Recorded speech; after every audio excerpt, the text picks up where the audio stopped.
tapi bertumbuh terus hingga sempurna. Let's grow, baby, baby, let's grow.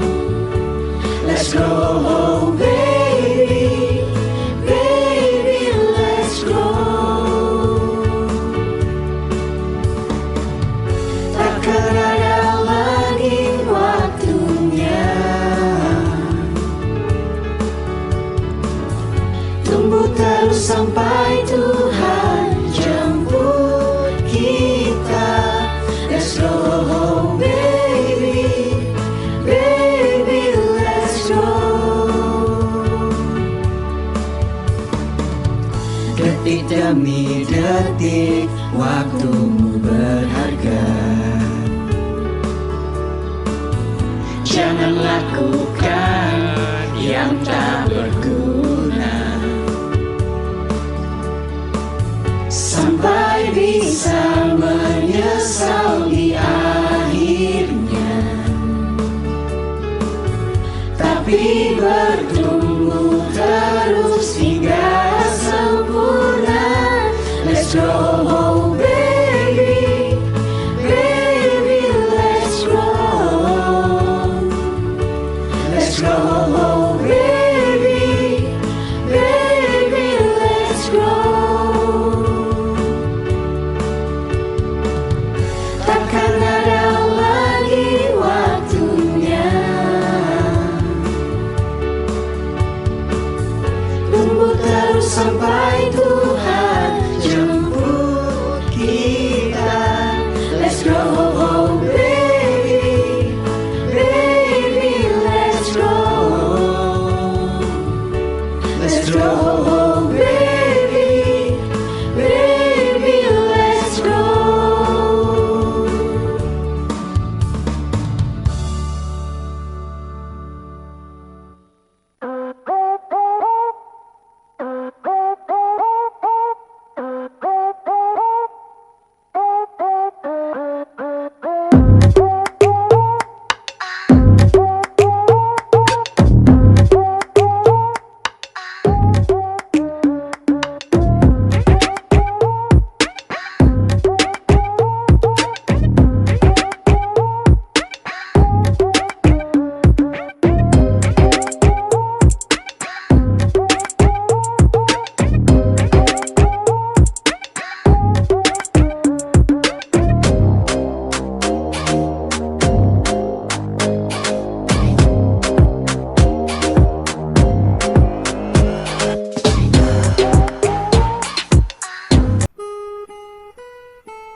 Engkau Tuhan yang setia,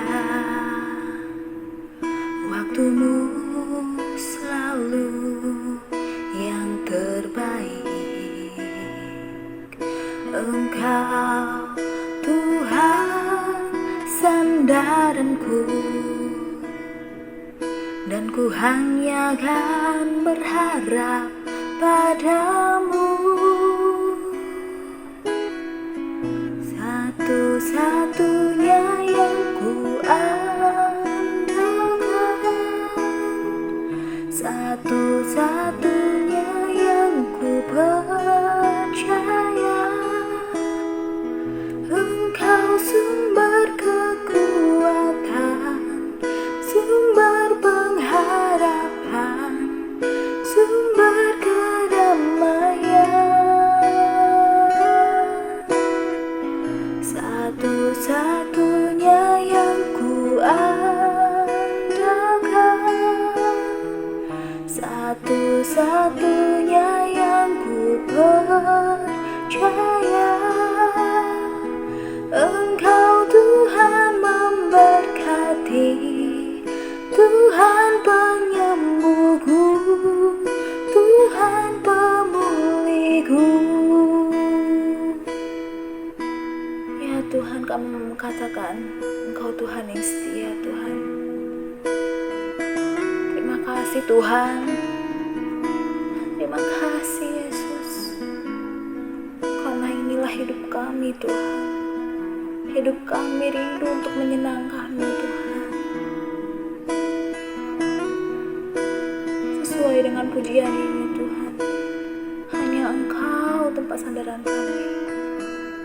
Sekali lagi kami mengatakan Tuhan Yesus, Engkau Tuhan yang setia. Engkau Tuhan yang setia, waktu-Mu selalu yang terbaik. Engkau Tuhan sandaranku, dan ku hanya kan berharap padamu. Satu-satunya yang ku andalkan, satu-satunya yang ku percaya. Engkau sumber kekuatan, sumber pengharapan, sumber kedamaian. Satu-satunya yang ku andalkan, satu-satunya yang ku percaya. Engkau Tuhan memberkati, Tuhan penyembuhku, Tuhan pemulihku.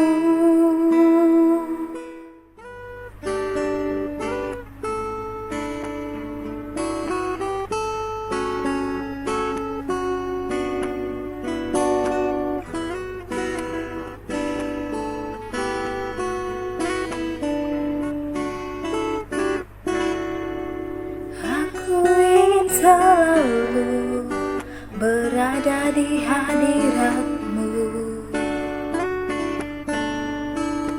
Aku ingin selalu berlindung dalam naungan-Mu, di bawah kepak sayap-Mu. Kau bawaku terbang tinggi, melintasi langit biru, bagaikan Raja Wali. Bagai Raja Wali, melintasi gunung tinggi. Bagai Raja Wali, melintasi badai hidup. Di bawah kepak sayap-Mu, Kau bawaku terbang tinggi, melintasi langit biru, bagaikan Raja Wali.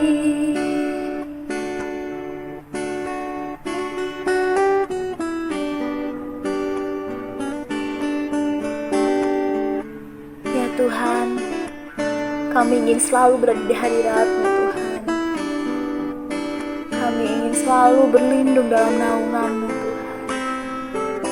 Sebab di bawah kepak sayap-Mu Tuhan Yesus, Engkau selalu bawa terbang kami tinggi ya Bapa, karena Engkau beserta kami. Ya Tuhan, kami mau katakan kembali, aku ingin selalu berada di hadirat-Mu.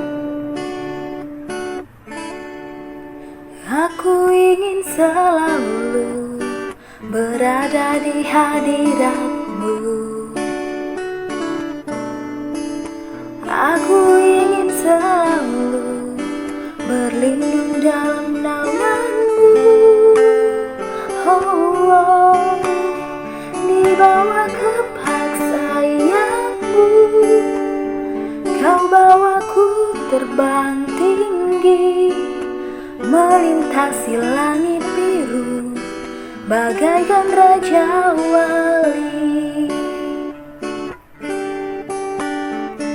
bagai raja wali melintasi gunung tinggi, bagai raja wali melintasi badai hidup, di bawah kepak sayapmu kau bawaku terbang tinggi, melintasi langit biru bagaikan raja wali. Di bawah kepak sayapmu kau bawaku terbang tinggi, melintasi langit biru bagaikan raja wali. Melintasi langit biru bagaikan raja wali.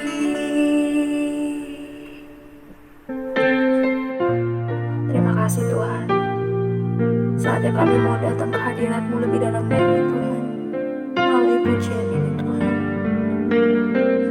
menyembah kepada Bapa. Itu adalah hal terindah kami, oh Yesus.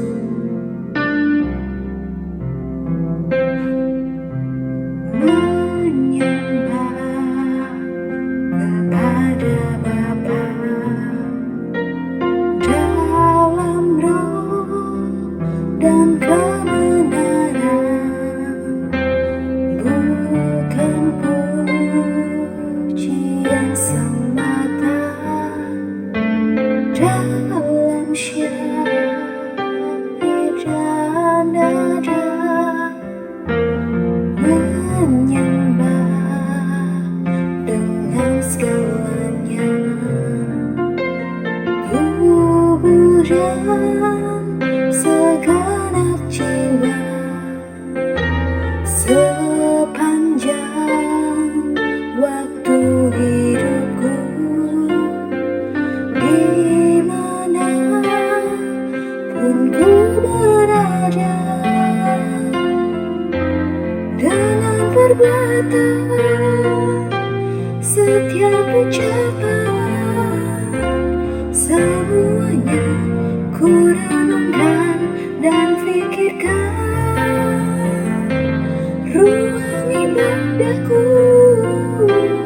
di setiap langkahku, dimanapun ku berada, menyembah Bapa.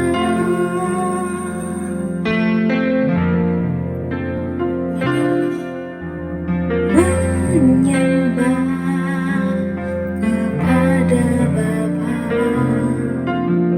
dalam roh dan kebenaran, bukan pujian semata, dalam syair dan nada,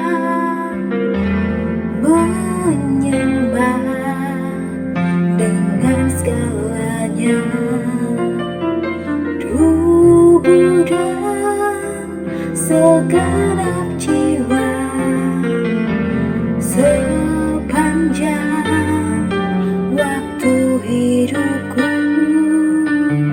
dimanapun ku berada,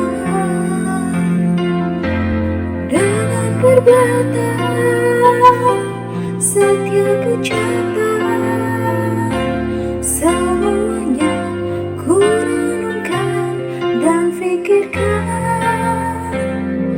Ruang ibadahku di setiap langkahku, dimanapun ku berada, menyembah Bapa dengan perbuatan setiap ucapan, semuanya ku renungkan dan pikirkan.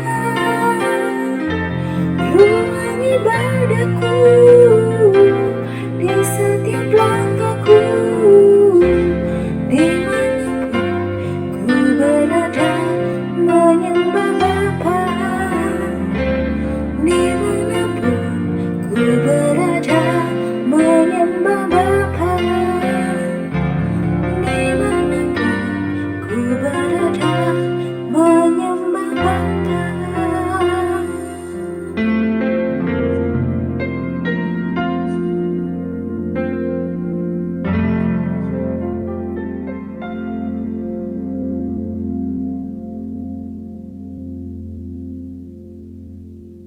Mari kita semua berdoa. Bapa yang di surga, Allah yang penuh kasih, sekali lagi kami mengucap syukur kepada Tuhan bahwa Engkau selalu baik buat setiap kami Tuhan. Pada kesempatan ini kami boleh diizinkan Tuhan kembali sekali lagi mempunyai kesempatan untuk memuji menyembah Tuhan dan sebentar mendengarkan firman-Mu. Terima kasih Tuhan, terima kasih kiranya Engkau memampukan kami menangkap isi hati Tuhan pada malam hari ini, sehingga kehidupan kami di tengah-tengah pandemi ini semakin dikuatkan Tuhan oleh kebenaran firman-Mu. Terima kasih Tuhan, urapi hamba-Mu yang menyampaikan firman Tuhan dan juga anak-anak-Mu dari rumah masing-masing, memberikan hati dan pikiran mereka, waktu mereka untuk mendengarkan firman Tuhan. Kiranya Engkau jamah, lawat, Engkau berkati mereka semua. Dalam nama Yesus kami sudah berdoa dan mengucap syukur. Haleluya. Amin, amin. Halo, salam anak-anakku yang dicintai Tuhan dan aku kasihi. Kita masih dalam kondisi PPKM ya. Kita ibadah masih online. Kalian dari rumah masing-masing, saya dari gereja, dari tempat ini. Tapi kiranya itu tidak membuat kita patah semangat untuk tidak memuji menyembah Tuhan dengan sungguh-sungguh, apalagi mendengarkan firman Tuhan. Ya, baiklah, seperti pujian yang sudah dinaikkan bersama, yaitu judulnya tentang ruang ibadahku. Nah, malam hari ini saya akan menyampaikan sebenarnya ini hal yang simpel, sederhana, tapi memang perlu kita ketahui, yaitu tentang ruang ibadah kita. Sebenarnya ruang ibadah kita itu ada di mana sih? Atau harus selalu di gedung gereja secara bersama-sama ya, atau bisa di mana saja. Apalagi sekarang lagi musim pandemi seperti ini. Ya, semua orang tahu dan semua gereja sekarang sedang mengadakan ibadah secara online, secara virtual. Nah, ada sebagian orang Kristen yang merasa kalau ibadahnya itu tidak di gereja, tidak secara bersama-sama, merasa kurang sah atau merasa nggak enak gitu loh ya. Biasanya bersama-sama bertepuk tangan, biasanya ada puji-pujian, ada WL-nya, ada multimedianya hebat, bagus, ada choir-nya, terus ada apa lagi, full band, ada tamborin, ada tarian, pokoknya keren. Dan itu serasa kayaknya latihan di surga ya. Nah, giliran sekarang ada pandemi, semua orang nggak boleh ibadah di rumah, harus ibadah dari kok nggak ibadah dari rumah, salah ya, nggak ibadah dari gereja, tapi dari rumah masing-masing. Kayaknya ada yang bilang kalian, Tan, Bu, nggak enak, garing tahu ibadah dari rumah, rasanya gimana gitu loh, nggak enak banget, pokoknya ibadah sendiri, tepuk-tepuk sendiri, rasanya aneh, asing, dan kayaknya nggak ada hadirat Tuhan deh Bu. Sebagian kalian ada yang bilang begitu, apalagi kalau orang tua-tua ya, orang generasi dulu, kalau ibadah di rumah masing-masing ya sama, dia bilang nggak ada rasa ibadahnya, pasti berbeda dengan ibadah kalau datang ke gereja secara langsung. Di mana-mana jemaat yang saya layani setiap ketemu selalu bertanya kapan gereja buka, udah kangen, sudah, ya pokoknya sampai seperti itu ya. Tapi apakah memang benar ibadah itu yang sah harus di gereja, yang merasa ada hadirat Tuhan itu hanya di gereja, atau gimana sih gitu ya? Apalagi bagi kalian yang suka memang seneng rame-rame, nggak peduli ibadahnya kayak apa, yang penting kumpul bareng bersama teman-teman ya, setelah ibadah kongko kemana-mana nongkrong, rasanya disuruh berhenti sekian lama ya, setahun lebih kita sempat ada ibadah akhirnya dihentikan lagi, dan itu membuat kita rasanya ya gitu ya. Tapi yuk, malam hari ini saya akan menyampaikan hal yang simpel tentang ruang ibadah kita tuh yang benar di mana.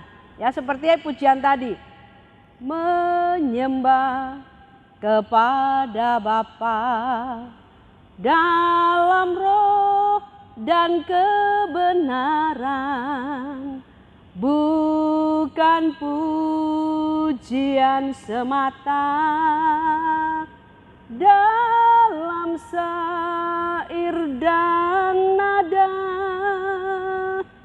menyembah dengan segalanya, tubuh dan segenap jiwa, sepanjang waktu hidupku, dimanapun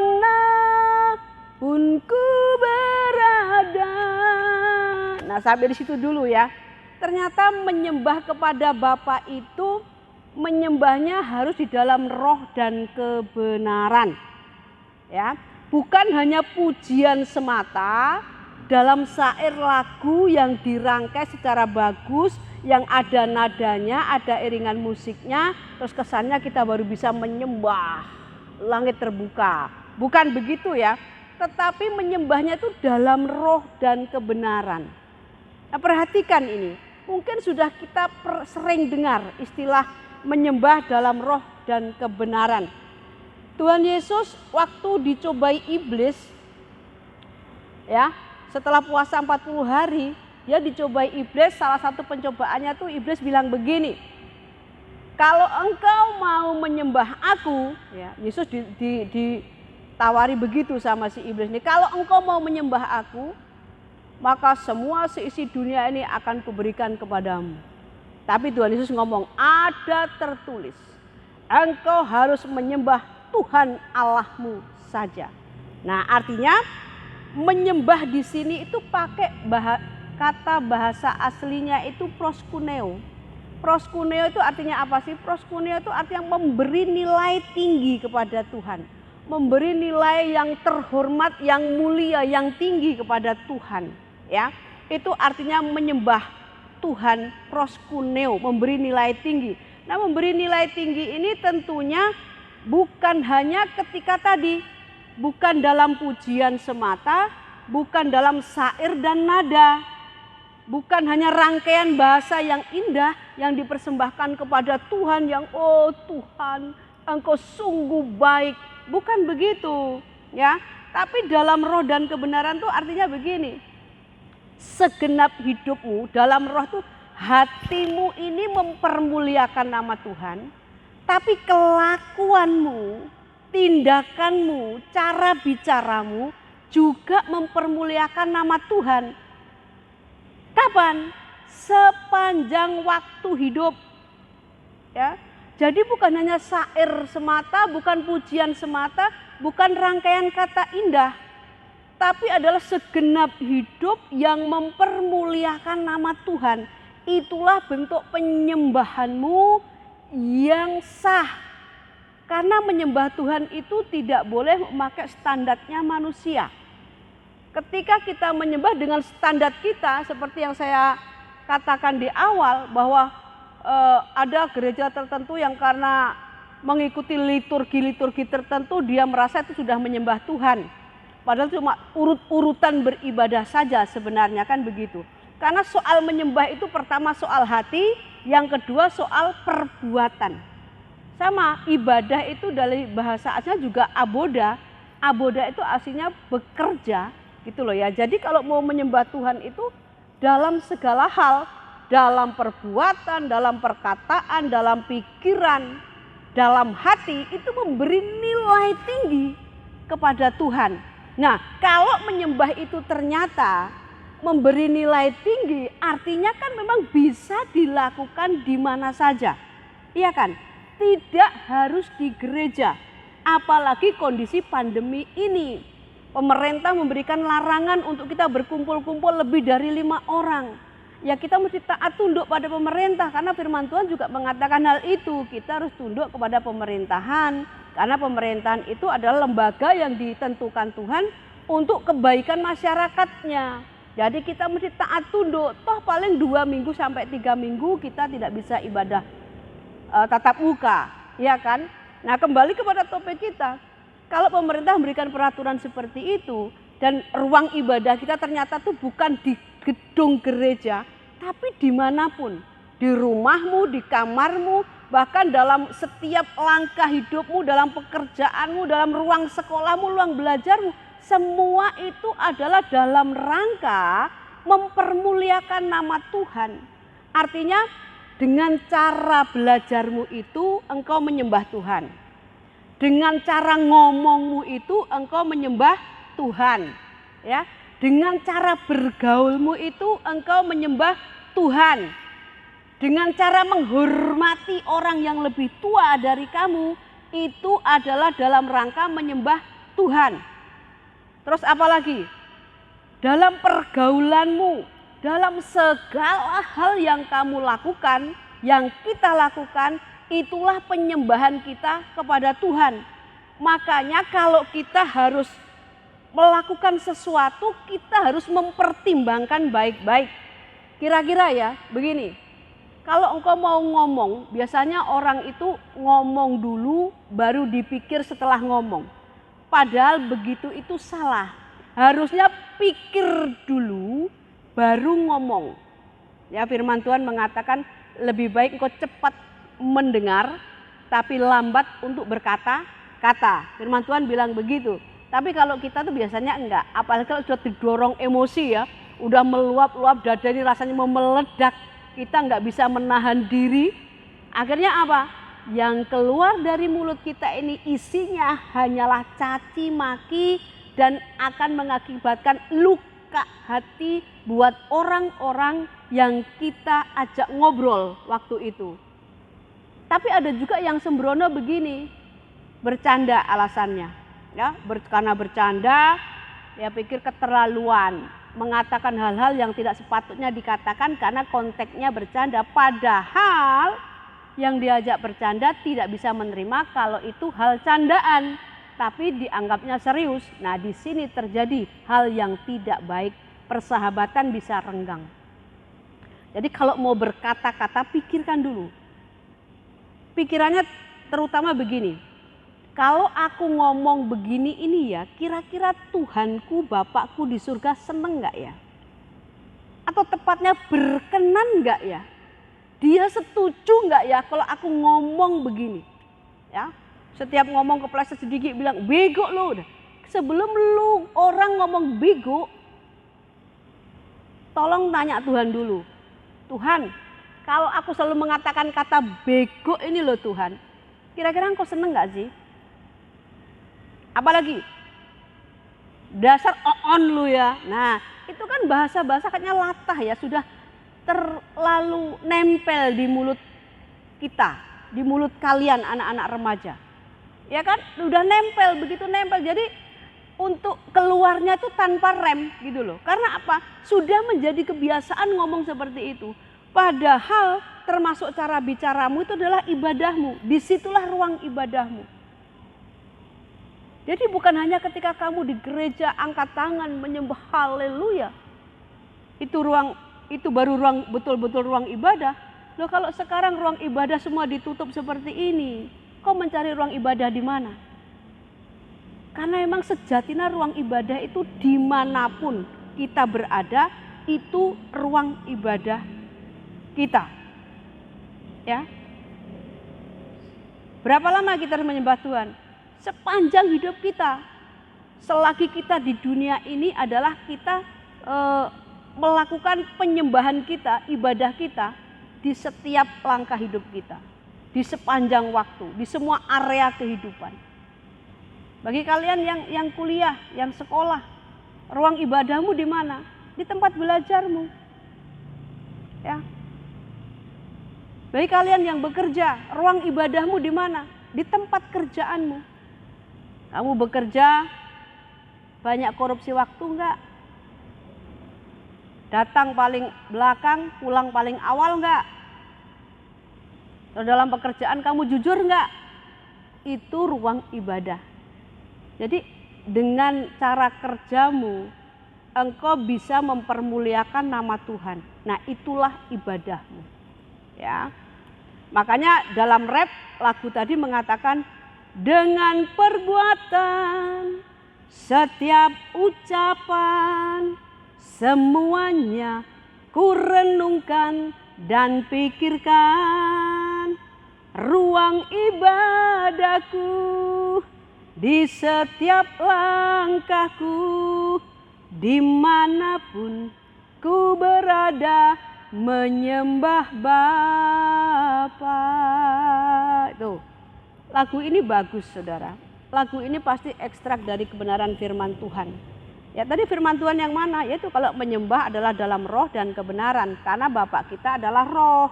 Yohanes 4 ayat 24 mengatakan Allah itu roh. Barang siapa menyembah dia harus menyembah dalam roh dan kebenaran. Jadi lagu ini merupakan ekstrak. Sebenarnya merupakan khotbah juga lagu ini kalau kita mau menyimak secara tepat. Ya, jadi dengan perbuatan, setiap ucapan itu harus dipikirkan, direnungkan terlebih dahulu. Supaya dengan ucapan kita, dengan perilaku kita, dengan segala tindakan kita, itu nama Tuhan kita junjung tinggi. Tadi kan menyembah itu artinya memberi nilai tinggi ya. Kepada siapa? Kepada yang kau sembah. Dalam hal ini yang kau sembah siapa? Allah Bapa kita di surga, Tuhan Yesus Kristus yang kita sembah. Ya, memberi nilai tinggi, penghormatan secara tepat. Nah, penghormatan secara tepat itu harus mengikuti apa? Standarnya Tuhan, standarnya Allah, bukan standar kita sendiri.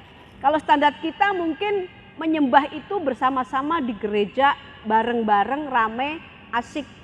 Bisa dikondisikan, jadi bisa menyembah. Tapi standarnya Tuhan bukan di ruang gereja, tapi di setiap perbuatan, ucapan, terus apalagi tingkah laku, cara berpikir, itu adalah ruang ibadah. Jadi kalau engkau sudah bisa mempermuliakan Tuhan dengan cara-cara yang demikian, lewat segenap hidupmu, itu sudah termasuk ibadahmu. Itu ruang ibadahmu.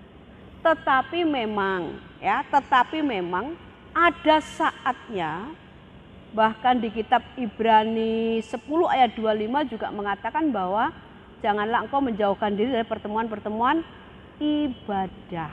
Itu memang ada saatnya, ada kalanya orang Kristen terutama memang hari yang sudah ditentukan untuk beribadah disepakati bersama di gereja, yaitu hari Minggu. Kalau kalian remaja hari Sabtu, harinya remaja Gia Kega beribadah bersama-sama. Tetapi karena situasi dan kondisinya sekarang yang tidak memungkinkan, demi kita mematuhi peraturan pemerintah, ya kenapa enggak kita ibadah di rumah? Apalagi generasi kalian ini boleh dikatakan generasi Z. Generasi Z itu generasi apa? Generasi digital. Generasi WiFi di dalam saku. Ya. Kemanapun kau nongkrong yang kau cari pertama kali apa? WiFi.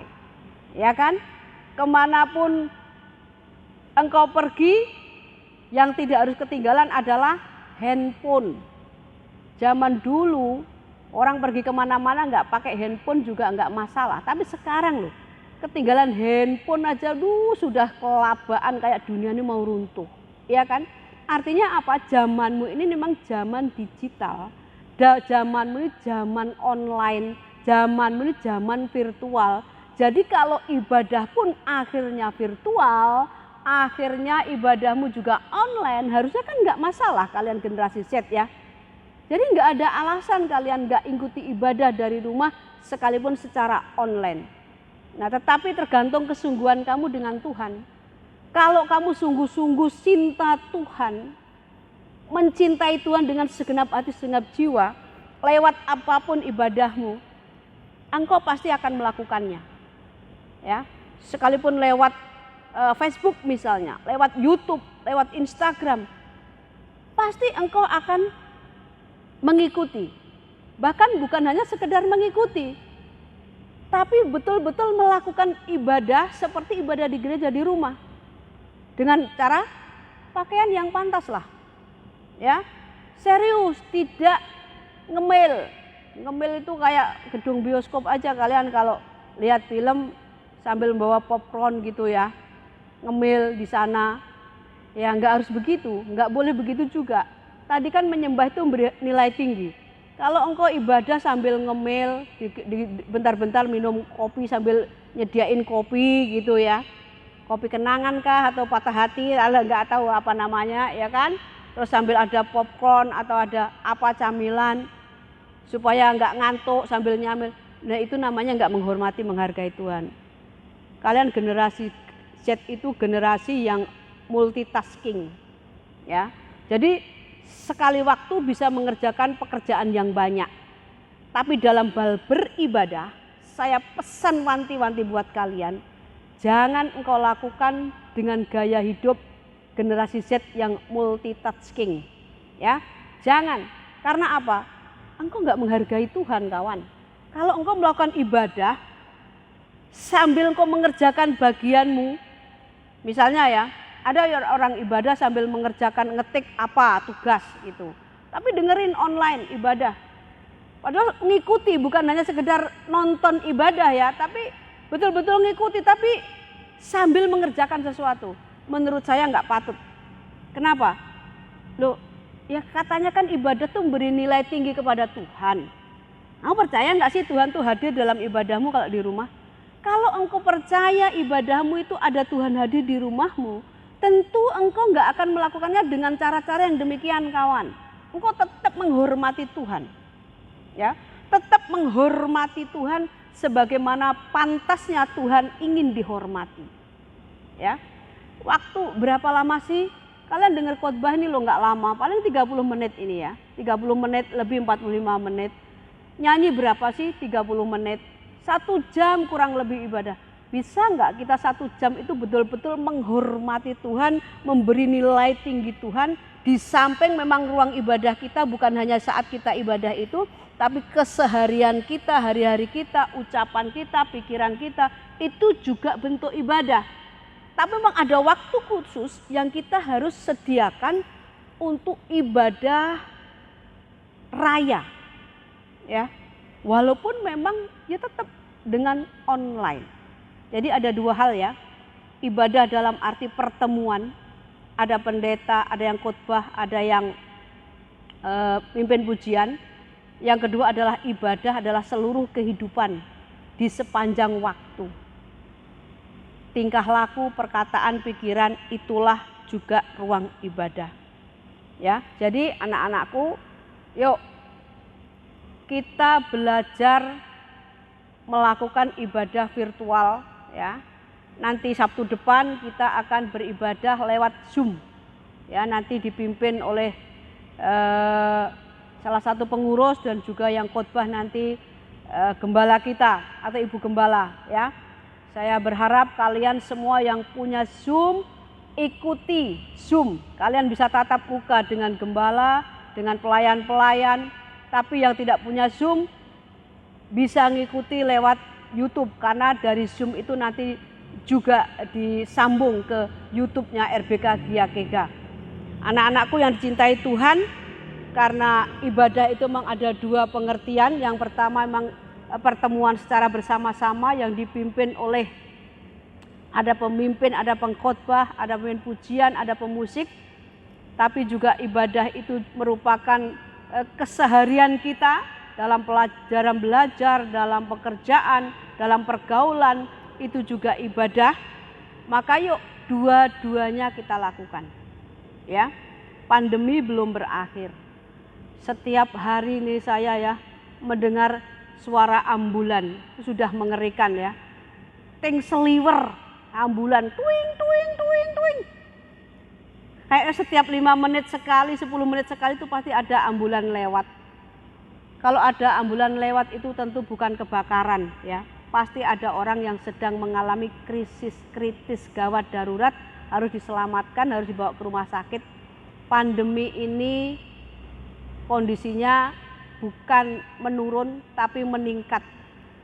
Dan virus yang memapar juga semakin ganas. Untuk itu mari kita sama-sama taat tunduk kepada peraturan pemerintah, tapi juga kita tetap taat tunduk kepada Tuhan.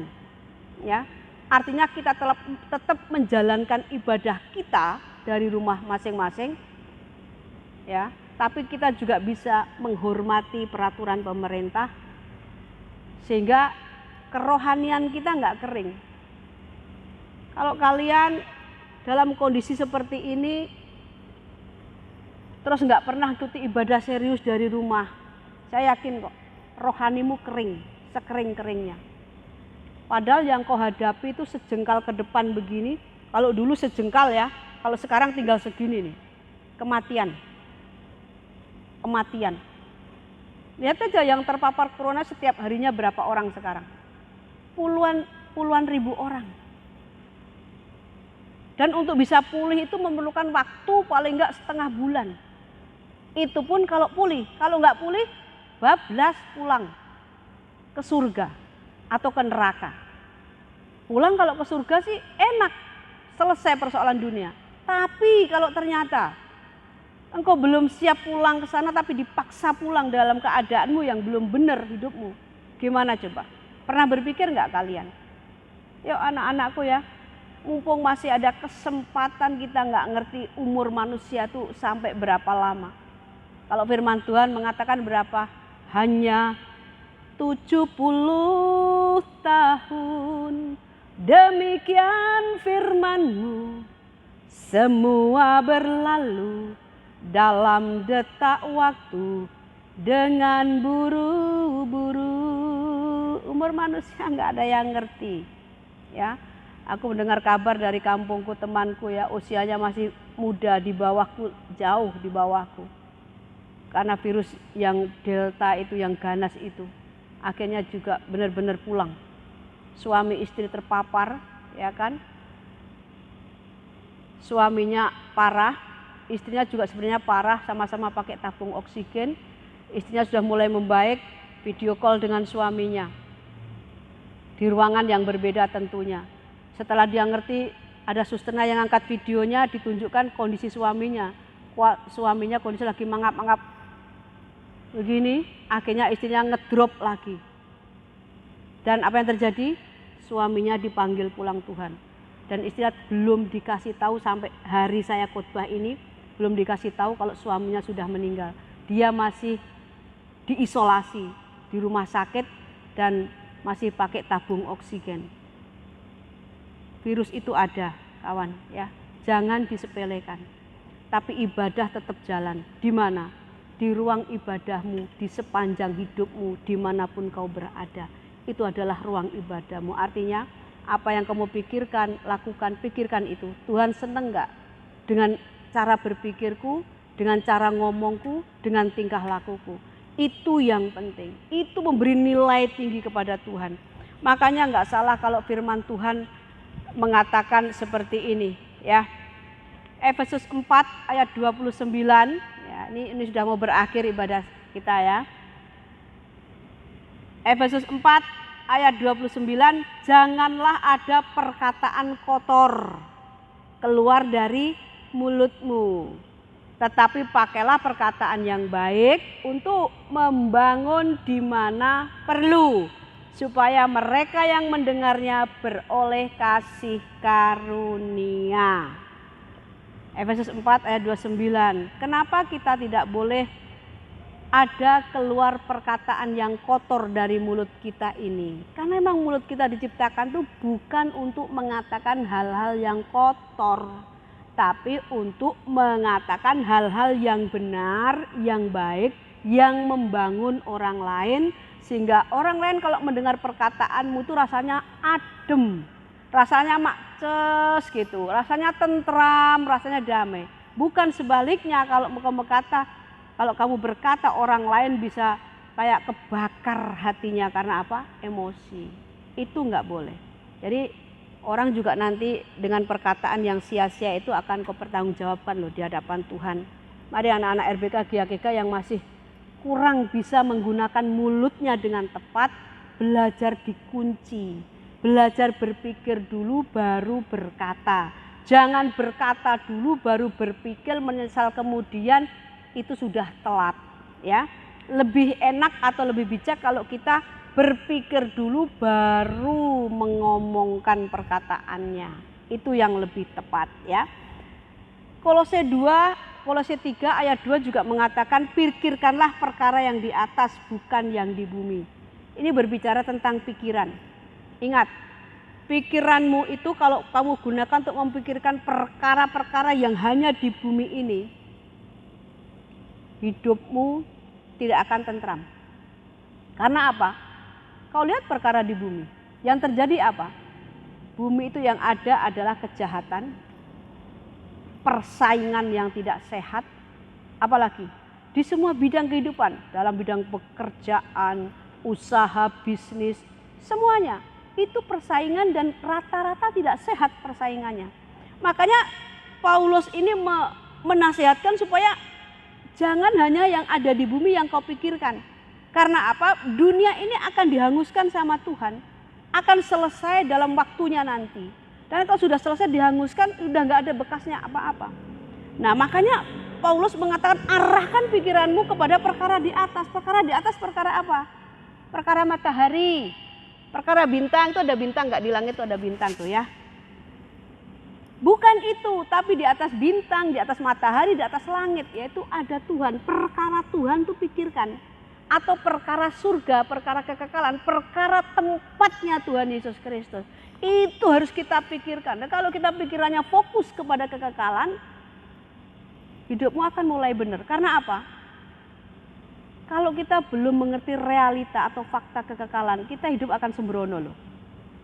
Ya, tapi kalau kita mengerti fakta tragis kekekalan itu, karena cuma hanya ada dua tempat, nggak ada tempat lain, neraka atau surga. Itu saja. Dan itu bisa kau pilih dari sekarang ini, bukan nanti kalau udah mati. Neraka atau surga sudah bisa kau pilih dari hari ini, bukan nanti. Dan suasana surga dan neraka pun sudah bisa kau nikmati sekarang ini di bumi. Nah, tergantung kamu mau pilih yang mana. Kalau pikiranmu hanya kau pusatkan untuk mengejar sesuatu di bumi ini yang digandrungi manusia di bumi, apa yang digandrungi sekarang? Yang digandrungi duit, harta benda, posisi, jabatan, ketenaran, wah semuanya itu digandrungi orang di bumi. Banyak juga orang Kristen yang gandrung demikian. Bahkan hamba-hamba Tuhan yang gandrung demikian, popularitas dan lain sebagainya itu banyak. Tapi yuk, lupakan semua itu yang di bumi. Kita mengarahkan yang di sono.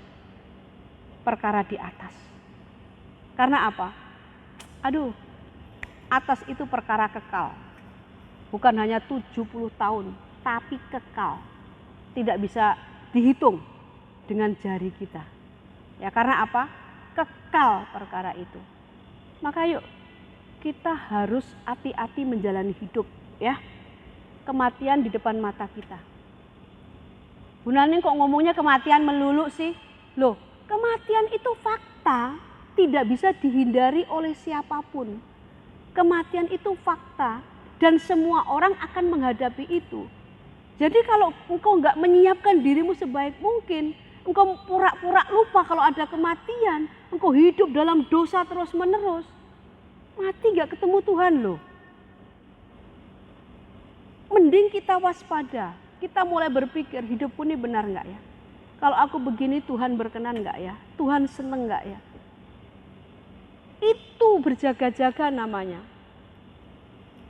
Ya, apapun yang kamu lakukan, kan lakukan semua itu untuk Tuhan kan? Lah kalau semuanya untuk Tuhan berarti kalau kelakuanmu nggak bener itu untuk Tuhan juga. Enak kali Tuhan, ya kan? Dengan perbuatan kita, perkataan kita yang nggak senonoh, yang sembarangan, Tuhan muak.